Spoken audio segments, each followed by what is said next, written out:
it keeps all of the stuff in your field of view. I think if you have precision eyesight, it's probably better to have it all in one place. You know, minimize the amount of movement. I think it's just what you're used to because of playing in PC bunks, 100%, right? Absolutely, 100%. I don't think it really... the precision eyesight? I'm just like making stuff up. That's all we're here for. Well, I trust you blindly. Why would you do that to me? Because you trust me blindly, and you shouldn't do that.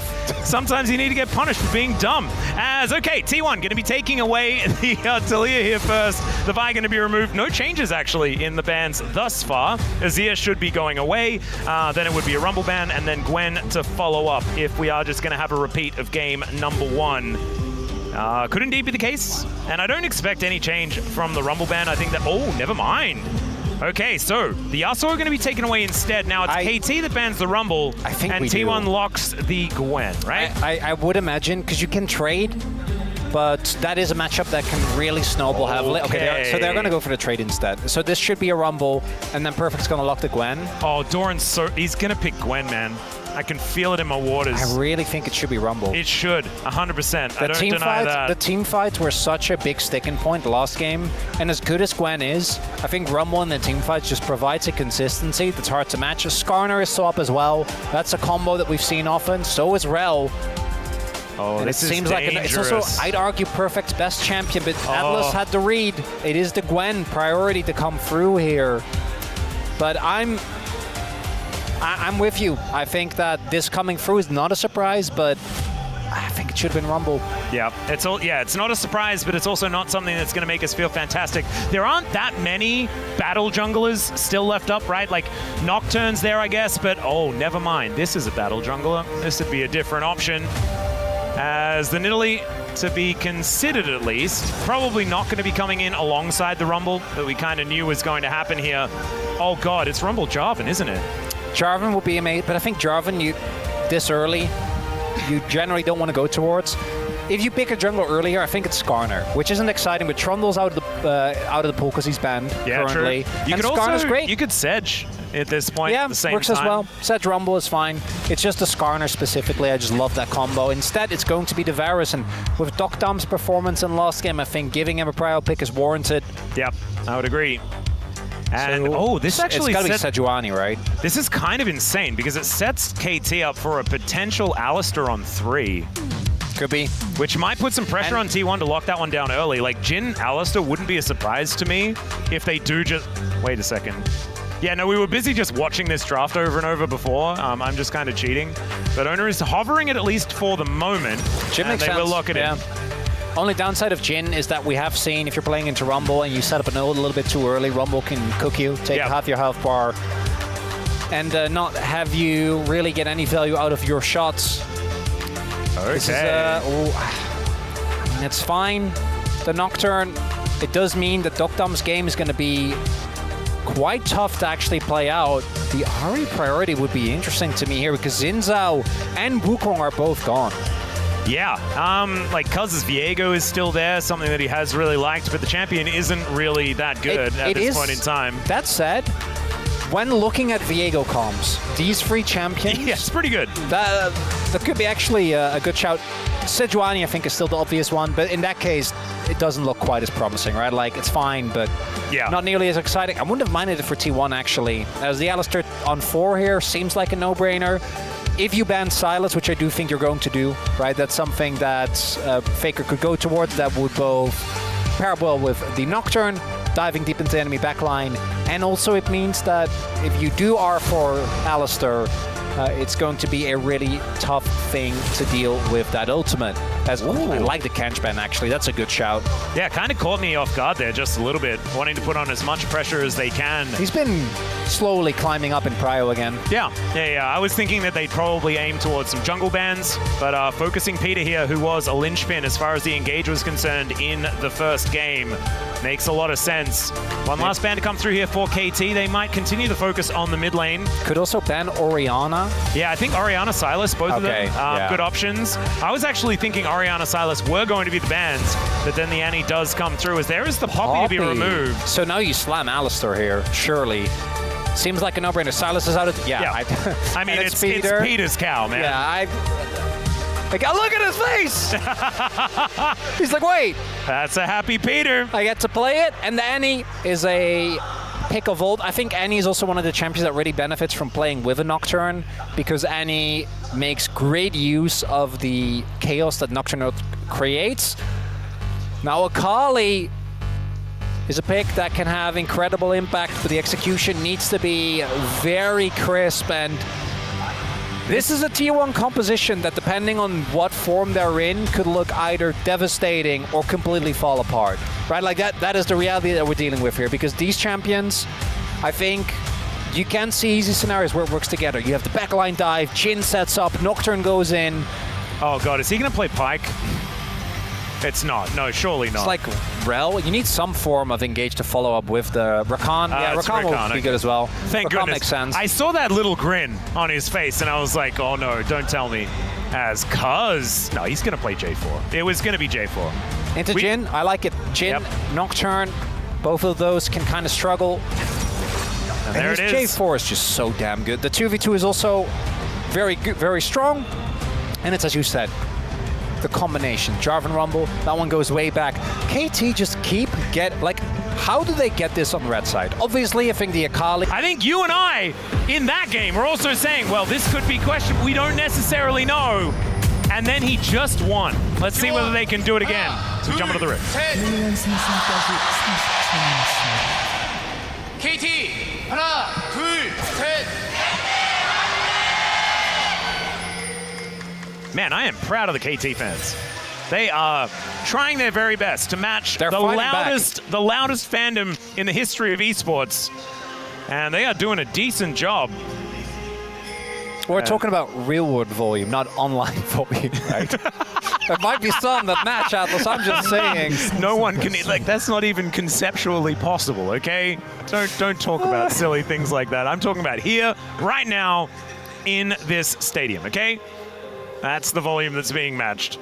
So looking at the rune setups, nothing too surprising. Peter going for the phase rush, so going heavy in the playmaking. We also see Dokdam with the Comet, signifying that he's going to play from way back, which is a good call, because trying to walk up and auto attack any of Akali, Gwen, or Nocturne will lead to certain death. Yep. So definitely, and also makes fighting for mid lane prio a lot easier.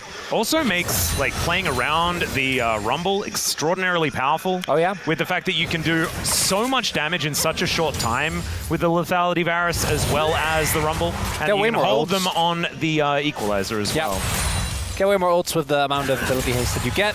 Carrier going for Spellbook. Tech we've seen more and more on champions that aren't really tied to a specific rune. That was a headbutt going in just as we left, but obviously nothing happened. Otherwise, Jonas Strong would have gone back there. As BDD being aggressive, this is what we expect in this lane. You're watching, Faker trying to pick up minions underneath his turret. That doesn't mean he's doing badly. That means he's playing Akali into an Ahri in this early game. 5-point strike going to help him clear out these minions underneath the turret. And he has done very, very well on this pick specifically, navigating early games and staying pretty competitive. Yeah, it is just a hard matchup. It's why you go Fleet, why you go Resolve second, and why you go Doran Shield. So that is just inevitable until you hit 6, when you do get a little bit more. But that being said, you also still need to be very careful. This is often a game of inches, and you're just trying to get as much CS as you can. You're trying to just stay above the window where BDD can just go in, right, for a big play if you get a little bit too low. And Faker's laning has unfortunately not been amazing. I think we saw it even in the last game. His team fighting definitely up to par on the Victor. Yeah. But the laning just hasn't been going quite as well.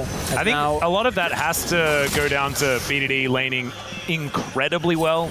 Well, in this specific matchup, it's also, This matchup is also hard, but I think that it's a perfect time to talk about the fact that BDD has really found a whole lot of form as he finds an electrocute proc there as well. Carrier's here in the top lane, as him and Gumushi have gone for a pretty early swap, 3.5 minutes, about as early as you see here in these games. And so Cuz, he's going to be taking himself a crab. Let's see where the Jarvan is going to go. Of course, you can be ganking at any time on this champion, and he could potentially look for an avenue in. He needs to be BDD needs to find a charm. Like, Faker needs to be a little bit lower. Might just go for an invade. And yeah, Faker kind of spots him out. It's just going to be a trade. Trying to set behind a Nocturne is always going to feel great because obviously he's so tied to his level 6 spike, but Owner ahead of the curve on that one, and going to be fine. As we do now have Peter also in the area to help out Perfect. Yep, so it's not going to be quite a match of the lane swap as the Barret is kept towards that bottom side. And there is also a Jarvan down there as well. Carrier on a ward, Deadly Flourish just going to hold the cow in place. I think that KT should be able to at least clear out this wave. Will Owner stick around to try and challenge for this next one is going to be the question, as he does clear out that ward. Yeah, with Nocturne, it's just not and really also, that much if you give away your position as well, makes the top side of the map very dangerous. I did get... I think Carrier gave him the ward, but it's Owner's just full clearing, right? Just wanting to get to level 6 as soon as possible. Yep. Because it's the one that has a little bit more pressure on him to make early plays. But Jarvan isn't really the type of champion that falls off necessarily. I think he just has this very smooth power curve throughout the entirety of the game. Really the biggest thing you can do is go for like the early cheese ganks, right? One of the few junglers that can still level 2 gank. A lot of the ones that could have been taken out of the game. Remember Camille Jungle? Yep. Well, back when you could hookshot Scuttle, and Scuttle had a shield, and then when you stunned it, the shield went away. Yep. That champion won Invictus Gaming a world championship. It did. I remember that. That did happen. One of the best skins of all time. Indeed. Probably the best skin I mean, it's of the all best. time. It's the best skin line of all time as far as those like the world skins. Yep. I don't think much compares to IG. No, you have like I think you have individual champions on some other ones. Oh, that's true. Some of the TPA skins are pretty good. I love the TPA Shen. Dom1 Jin. That is that one is. And Dom1 Nidalee is also pretty amazing. It's also the only Nidalee skin that we really know about because it's the only one any of our Nidalee players play. Which does it shows you a thing or two. We gotta pay tribute. So we do have a early Drake already being taken by KT. Their objective control remains in place. Now this is kind of a no-brainer because T1 swapped towards the top side as we have a dive imminent here onto Doran, who does not have flash. We'll see if he's able to vacate. Looks like he might be too slow. Oh, yeah, boy. The Equalizer in perfect position. There's Headbutt Pulve. He's chain CC, but he does get a decent exhaust onto the perfect champion as the teleport comes in. Doctom trying to keep the damage down. The Carrier with that unsealed spellbook just going to get KT out of here. But now 4 versus 2, a possibility for a redive. They have to dive, kind of, because top lane is just getting hammered. Owner's Hero Volt! The counter dive is ready! Yeah, the Paranoia set up, and KT, they don't even know that he's here just yet. There's the Paranoia going down. They catch them underneath the turret as Doran. So low, but he keeps himself alive! And Doctom going to be taken out. The flash is immediate after Cuz as Owner gets on over there. The headbutt to try and save the Jarvan. They might be able to do that, but it is still a lost play for KT unless BDD can make something happen. And he almost does here as there's the flash forward. The flash away from Faker, and he keeps himself up. Goes in. Can he look for it? Can he actually find the 1v1? It's now BDD. He needs to avoid that one, the last auto, and BDD makes it happen. Oh, if Faker hits that E! Oh, there was so many iffy hits that's in that moment. My God. In the end, it was BDD that just hit enough. It's still T1 that finds the out trade because of the top side play, but BDD salvages that situation a little bit as here. KT feel pressed into this because top side is a disaster. There's no one there to answer the wave. But Doran doesn't even get hit by the flag and drag. Owner in perfect position. The pre-smite, and then Cuz sees his hero arrive as Peter ensures your friendly neighborhood cow keeps him safe. And then here, oh my God. That charm. Catches him mid-hop, takes him out. And then here, BDD goes in, tries to take him down with the flash. Then Faker, he goes back in. He goes back in with the level up timer. Think that's enough. Oh, if that E hits, if that backflip hits, he just gets like it's another one of the Faker outplays. That would have been another one, but just doesn't quite find it. As you can see, T1 fans reeling after that one. But man, like that was BDD doing like at the beginning of that play, hitting everything perfectly. He misses like one skill shot towards the end, and Faker's like, all right, I got you. He didn't quite, but man, you can just see how incredibly close it is every time you go for these outplays, these 1v1s. So, 1 for 1. First blood going over to T1 towards that bottom side, though, is very important. And playing around this Gwen, Doran's Gwen has fallen really far behind and still managed to carry throughout this year. So, the fact that he is now ahead with that assist in pocket as well, certainly a good feeling here for the T1 top laner. As a charm going to hit max range here onto Faker. Another electrocute proc from BDD. That moment right there, by BDD still part of the Elite Four. Oh, yeah. Had obviously a tumultuous year. We always go back to it, but hasn't been an issue for him recently. Now, grubs are being taken here. We might have another team fights on our hands. Peter has his ultimate, so does Owner. Yep, first two already taken. Paranoia comes on through here as the Cow trying to defend the rest of his team. The Pulverize is good. The Paranoia does nothing. Owner's just going to be taken out. Another kill for BDD. A cataclysmic engage from Cuz as Faker has got into the Shroud. Carrier looking to get out of there with that added mobility. And that is almost Faker taken down. The arrow. Piercing arrow. And it's Carrier that's the target, and Doctom doesn't quite find it. Will cancel the back there from Carrier, but that could have been way worse for T1. I think Peter even healed there to try and get Doctom the movement speed so he could get in and land the shot. Wasn't quite enough, but T1, Carrier didn't have ult. One of your biggest tools is that Rakan. All right. And the power he provides in actually locking down the target. But instead, we go in on Doctom and we don't even take him down. Again, I think support ults are such a big deal. The fact that Peter has his available means that he can go in here. They immediately go on to Owner, who doesn't quite sync up with Faker and Carrier. Guma, the bullets don't really do that much, and T1 should count themselves lucky that both these members get out, because with just a little more damage or just an arrow could have been the difference maker. And now KT basically uneven gold, and it's in light of last game where the KT team fighting was just better. Now part of that was the draft, but it makes me worried for T1, and we do know, don't be a 2-game Andy after yesterday's series, right? We're not gonna get ahead of ourselves. And T1 still have a shot, but this is another one of those drafts where if it doesn't work, it's gonna feel really, really rough. Certainly will. And one of the things that already feels rough is the fact that BDD has above, or actually pretty even to a 1,000 gold lead that Malignant's already done. Oh, that's big. The item advantage is kind of massive. No counter gank opportunity, they know. Yeah, Perfect. Wait. Yeah, I think Perfect gets a bit of an idea. He doesn't have his ult, so he can't just clear the wave. Might have to drop it and leave. Oh god, this is so scary. Peter. Peter's on the way. Again. Gotta clear this one out. Oh. Yeah, Peter getting into position, and they decide that they're going to pull the trigger. The flash still available here as the exhaust. It goes down. The charm is decent, and Kumiyushi going to be able to lock down the kill. My god, the turret does so much damage now that it's charged up. The Cuz is going to trade it for a dragon. And BDD is still pushing here towards the bottom side. Doctom unanswered here in the mid lane as well. It's probably kind of okay, as Peter is just going to continue persuading Faker from taking plates. Kind of depends on what the soul is going to be, whether KT feels good about that or not, because that is more gold going into their coffers.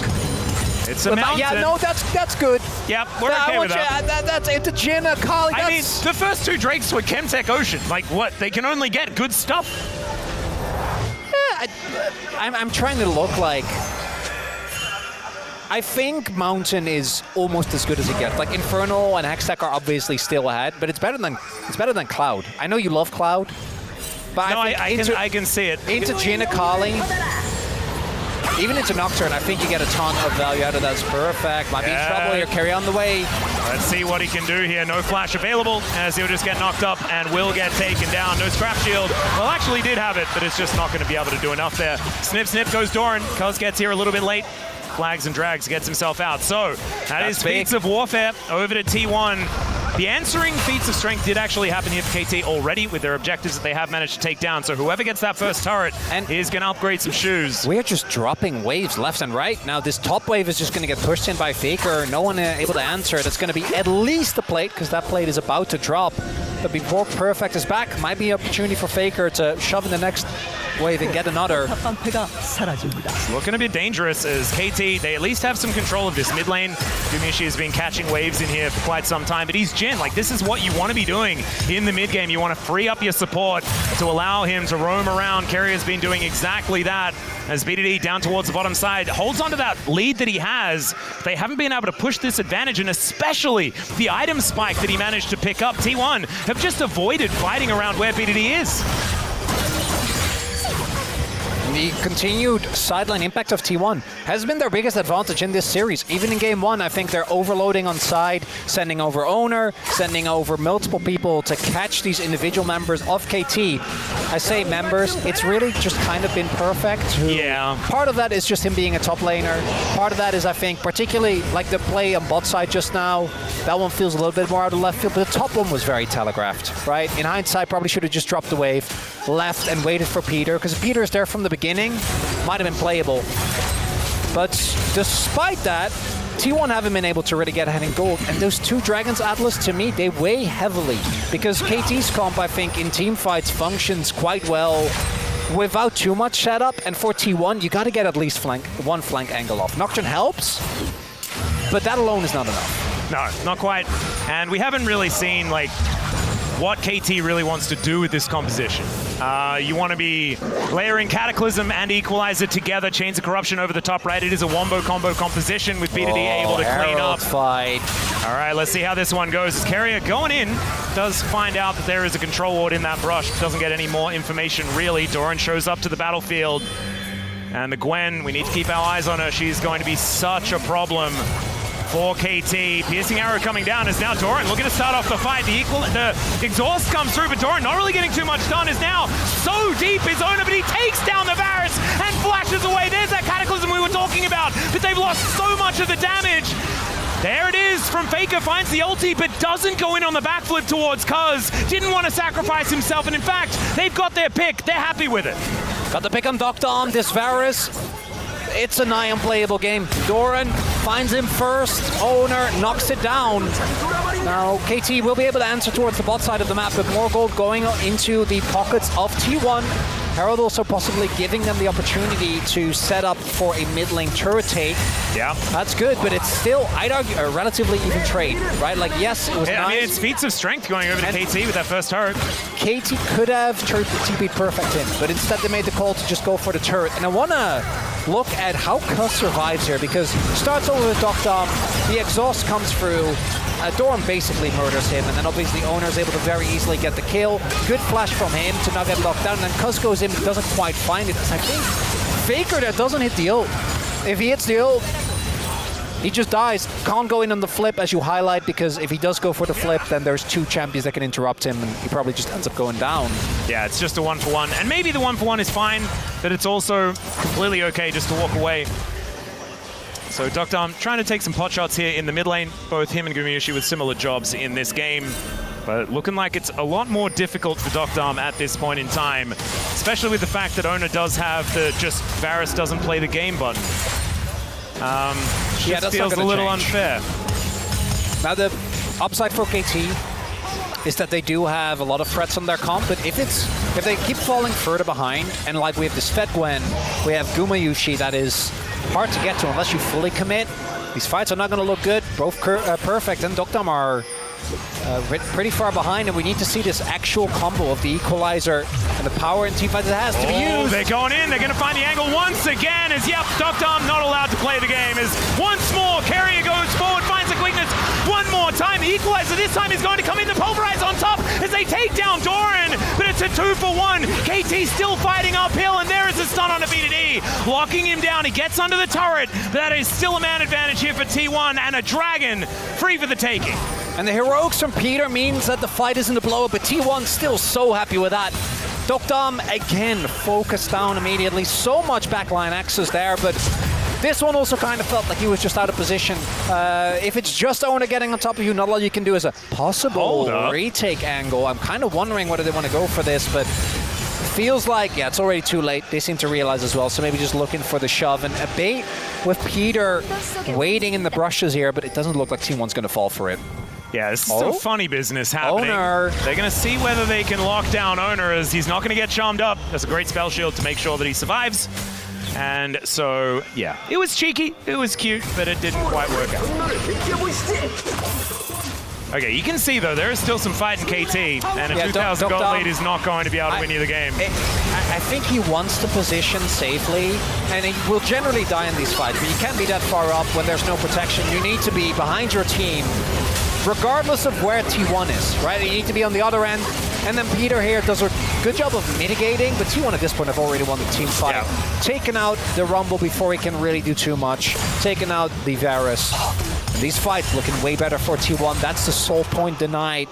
And these mid-game fights looking so much cleaner compared to game number 1. And we're really, like, this is what you want to see out of a blue side team. That first pick finding you the value. Oh, yeah. And they've been playing around Doran. He's been able to get the work done. And even though he got taken down in the last fight, he got so much value for it.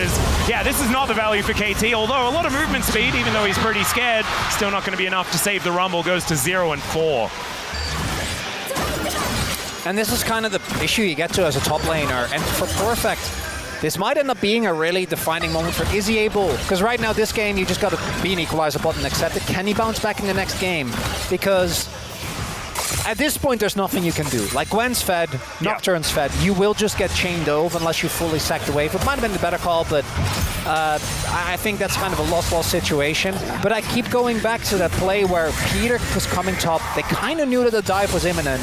Die in there is, I think, what started a lot of this snowball. That's when Doran started getting fed. And KT, not out of it fully yet, but I think T1 are feeling a lot better about the position that they're in this game. And I do want to say that trying to do an overzealous Otacon can still get them in trouble, but as long as they don't do that, they're side laning pressure with a fed Nocturne. Kind of disgusting, Atlas, because we haven't talked about the 1-for-1 that much yet. But now's as good a time as any. Yeah, the Akali Gwen are going to win in side lanes against anyone that KT has. There it is. There's that conversation that we were going to have about that one as, what? Doran just died to Krugs because he felt like it.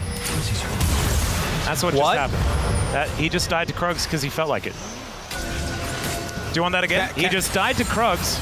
No, I'm sorry, I don't understand. Can you repeat that? He died to Krugs because he felt like it. I don't get it. Oh, right. Well, he died. Well, Faker is going in. Let's see what Cuz can do about it as the paranoia comes down. I think Doctom's dying, ladies and gentlemen. Jonas Strong didn't even need to zoom out, although Doctom able to sidestep. He survived! It is such huge character development here as it's now Rift Herald being used to try and get Ona out of trouble, and it's going to work just fine. That was pretty cute. All of T1 will survive, and we've got the Rift Herald coming out one more time, looking to wander down the mid lane. They're not going to get a whole lot of value for it, but it keeps the Nocturne up, and that is enough value for Shelly. That is the most Doran thing I have ever seen. Yeah, did you see that? He died to Krugs because he felt like it. Only truly great. Oh dear, Peter. He does have an unbreakable will. He's looking to try and turn things around. He flashes out of the way of the Shuriken, and he needed to. And T1 are just taking this Otacon towards the top side of the map. Cuz we're going to come over. He's got BDD in tow. Oh, God. Okay, well, let's see whether Cuz can get in there. Of course, there's a job, and he can travel a lot of distance. As Doran going on over. They do manage to take it down. Cuz goes in maybe a little bit too late, and the Deadly Flourish comes on through, but Carrier's already dead. Cuz getting taken down lower and lower as they get in, but Doctom still goes down. Doran in trouble. He will be taken out, but not before he gets his stake. And now Ona coming on in. BDD not able to get out of the way, and that is another one. Gumayushi cleans up, and T1 just watching KT circling this drain, looking to see whether they can fully flush it this time. That's the whole sequence as Doran in a nutshell. Goes down to Krugs. Then TP's top, finds a big play, takes down Doctom out of the fight, and does enough damage before he goes down. As Cuz just a little bit too late on that flag and drag. The fight looks relatively close because of the amount of damage BDD has available, but they can't actually get on top of Guma, and then here the attempt to save Doctom doesn't quite work out. Yeah, the snip coming in just in time. He does so much damage. Before that headbutt comes in, yeah, right? exactly. That's the Gwen. And then Guma, this is what he loves doing on this Jhin, providing support from afar. T1, some big wins there, and it all goes back to, so Doran died on Krugs, and it was so obvious KT was desperately trying to force, and they just couldn't find an angle. T1 was proving too slippery. Yeah. Because if T1 would not have escaped those fights, and KT would have found an angle, that could have been game losing, right? Otacon was up, that could have been the comeback angle as... All right, Doran going in. Circle is on cooldown, but Peter not going to be too worried about the deadly flourish. Tickles. Yeah, Pulverize not going to connect as Carrier gets over the wall. They need this, Atlas. I think they need this badly. Well, Cuz is still on it, but Faker looking for that flank angle. The control ward is going to spot him. Vision going down into this brush, multiple wards coming on in, but the control ward's certainly working out here for KT. So much damage. This is the charm. And just watch for the deadly flourish. Doran dashing forward, finds that snip, and there are the curtains. Gumayusi just making sure that they are unable to get anywhere near this, but that is going to be the pickoff onto Carrier. The auto is in the air and BDD is able to lock it down. Now he gets another charge. Gumayusi taking a bit of damage. The Nocturne is the one that secures this Dragon for T1 though. And now T1 look for the re-engage. The hail of arrows is from the grave as the Nocturne, the Jhin, the damage is coming through, and Faker with the perfect execution going to help lock down this Jarvan, cuz nothing he can do. And T1, they are just going from strength to strength. There's only two ways this comp looks, and for T1, this is the one they were aiming for. Once you're fed enough, you can just go in on every single one of these plays. Guma is on Fred. Doran is just snipping to his heart's content. And Owner, every single ult feels like it's been a huge hit. Yeah. And it's 4-0-4, troubles not found for Gumayusi after a game number one that was looking the opposite of that. He is just flying high on his Jhin. And we have to remember, the Jhin was their second pick, right? This is T1 being rewarded for choosing the right champions, the draft working out for them beautifully. And this setup, we said, look out for the deadly flourish. Well, Peter got caught by that one. And yeah, Carrier goes down, but it doesn't matter. T1 had him exactly where they wanted him. They have to use so much. If they get the Dragon, maybe that's worth. If Perfect holds his ult a little bit longer, but he doesn't get any value out of it. And yeah, Dokdam really gets to play the game, guys. This Varus pick, the prio on it, it makes sense, but I think that the T1 draft completely invalidates it, particularly now that we've gotten to this point. And now, I believe in roller coasters, but really, I don't. Yeah. I think this one needs to go back in maintenance. This one is not. I mean, we can see that T1, they're not really about roller coasters. They're for like easy, just up and to the right. Let's just cruise towards winning more, and then winning the game. And that is what it's looking like at this point in time. Currently an 8,000 gold advantage, but with the amount of map control that they have, T1 just looking in all of the control. Baron has been around for about a minute so far this game. KT gonna have to be worried about that being snuck away very, very quickly. Like, if Owner and Doran like hang out around the Baron pit for like more than a couple of minutes, KT need to be worried that it's just gone. Yeah, it'll go down very, very quickly. Now, T1 also starting to get these Drakes. And Mountain Drake, when you're ahead, I think just feels amazing as Doran. Okay, they're trying to collapse. Yeah, getting that flank angle as Doran almost kills Perfect before anything happens, as BDD continues to be the only one with kills on his team. The trade for the Baron looking to come in as Dokdam. Unfortunately, he was on vision of the enemy team. The Shuriken backflip comes through, and Faker is going to be able to lock that one down as KT. Looking to try and answer still. Peter is in position now, but another deadly flourish can hold the cow in position. They got to try and find a fight. Yep. Now that Doran is dead, but I don't think they're going to get one. T1 disengages again. They do stop the Baron, so I guess there is that. It's a trade-up, technically, for KT. I mean, Dokdam is not really playing the game. Oh, Faker, he got caught on the flank. They know he's behind them. Oh, this is, it could be a good angle, though, as he goes into the mist. Peter does have an unbreakable will, and now they're looking to try and turn this one. The spell shield just doesn't quite work there from Owner as he gets over the wall. He's inside the Cataclysm. The Pulverize, no, it's the grand entrance from Carrier that locks him down. There's the Pulverize, but it's too late, and it does not do anything. BDD, though, he's got a really cool hat, and he's got some resets. Gumayusi is Captain Jack, though. He cleanses it, and he's able to get the triple kill here for T1. They're looking for a Baron, and I don't think KT are coming back in this one.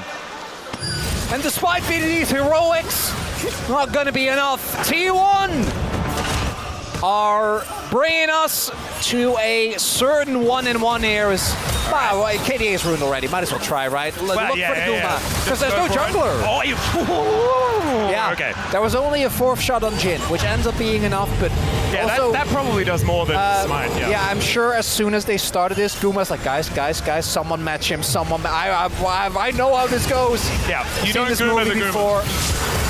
And here, I'm like, do they invest too much into killing Dogdom? Ends up being fine, even though they throw Carrier's ultimate into him. Because, as well as Owners, because Owner doesn't really have a cooldown on his ult. I want you to look at how fast that times out. And then here, look how long it takes to actually kill him. It's kind of insane as a... In the meantime, we've got another engage here from Owner, who oh my god, okay, Gumushi, those bullets are doing a little bit too much, as they know exactly where KT's red spotted. It's BDD, and he is just going to get obliterated. That is Owner once again. Like, his scoreline must be absurd right now. Yeah, 7-2-8, not too bad. We're putting that in the pros column. Gumushi as well, he's legendary, 8-0-6 on the chin, as T1 are pushing up this bottom lane. And it is all over but the Cryon, and the Cryon is about to ensue as this Nexus is very close to dead. And we're going to have a best of 3 for all the marbles on this road to MSI here in Busan, as Perfect able to dash cannon his way out of the Deadly Flourish, but I just don't think that that's going to be enough to save anything. All right, KT still desperately trying to hold on to their base. They have 2 inhibitor turrets left available, but yeah, it is a 12,000 gold lead. Just north of that, perhaps. Yeah, they are still technically in this game, Atlas. Yeah, but they're on the rift. Technically. Yes. As Owner's taken a lot of damage. Wow. That's kind of insane.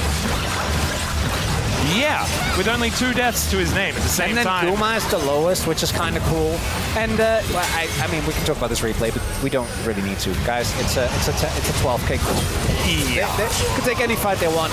I want to talk a little bit more about how this game played out, right? Because in game number 1, what we saw was T1 overloading sites early, trying to ensure that they got leads on their individual members, and then using those leads in an attempt to set up objectives. But the objectives would mostly take KT, and KT's team fighting was just way better. In this game number 2, they're opting even more into that strategy, right? Like, we're going really ham on our solo laners, and really anything else is... guys, this... Okay, yeah, but Pulverize, they're going to see whether they can kill the Nocturne, who just turns the lights out. The quickness getting so much value, and KT, they haven't been able to take down Owner. He's still alive, as BDD just goes golden to watch him regen his health bar.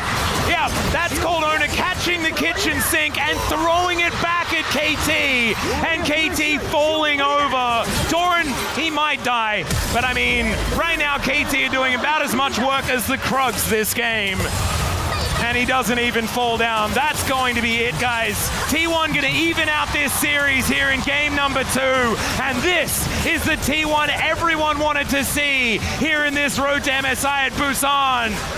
A best of 3 now for all the marbles. And that's a KT scoreboard if I've ever seen one.